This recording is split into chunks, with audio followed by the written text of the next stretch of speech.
So there's a gallery in Bournemouth on the south coast of England, and it's got an exhibition which essentially has got suicide vests. Yes. Artistically, there you go, there's one. I mean, you couldn't mistake it for anything else. I mean, it's been treated with different colours, but... and if you are somebody, and Tobias Ellwood, the MP, is somebody whose brother was killed in the Bali bombing, you look at this and you don't think, well, it's art, anything goes. You look at it and you think that's deeply offensive, close it down, get rid of it. Yeah, what do you say? Well, this is a work by the Chapman brothers, and it's actually cast in bronze. It's been very painted in great detail and crafted in great detail. I should say, you know, this kind of conceptual art always leaves me cold. I think on an artistic level, that's not interesting to me. You're not here as an art critic. I'm not, but I'm just laying that foundation first. But that actually is irrelevant to the point, and the point is really artistic freedom. And of course, they should be able to do this, and of course, the gallery should display it. And I have complete sympathy for Tobias Ellwood, because he lost his brother in the Bali bomb in 2002.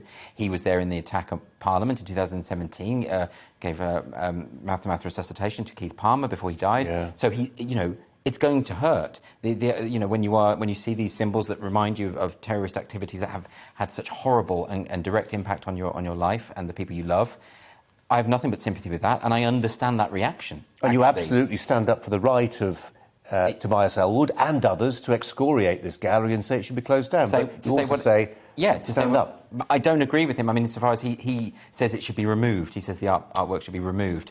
And I think he said that, by the way. He did. Yes, he did. Right, he did. okay. And he is entitled to say that. Yep. But the gallery shouldn't do that, because once you do that with a work of art, where do you stop? I mean, any work of art can have this effect. If you remember that piece from 1995, the one of Myra Hindley, which was done by child handprints, it was Marcus Harvey, I think his name was, caused a huge stir. Sometimes art is offensive, sometimes it's upsetting, sometimes it's shocking.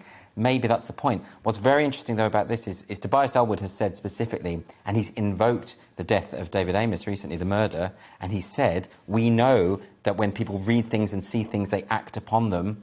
And what he's doing there is drawing a link between art and mass murder and murder, which doesn't exist. So, I mean, there's been a lot of study into this, the media effects theory, the effect of art on people, the effect of popular culture on people. That correlation isn't there. The people who have been inspired to go and kill people are not inspired by walking around nice galleries in Bournemouth. No, I mean, online. One may as well blame J.D. Salinger for the murder of John Lennon. You know, because the murderer said that Ronald Reagan was he had a copy of the book in his...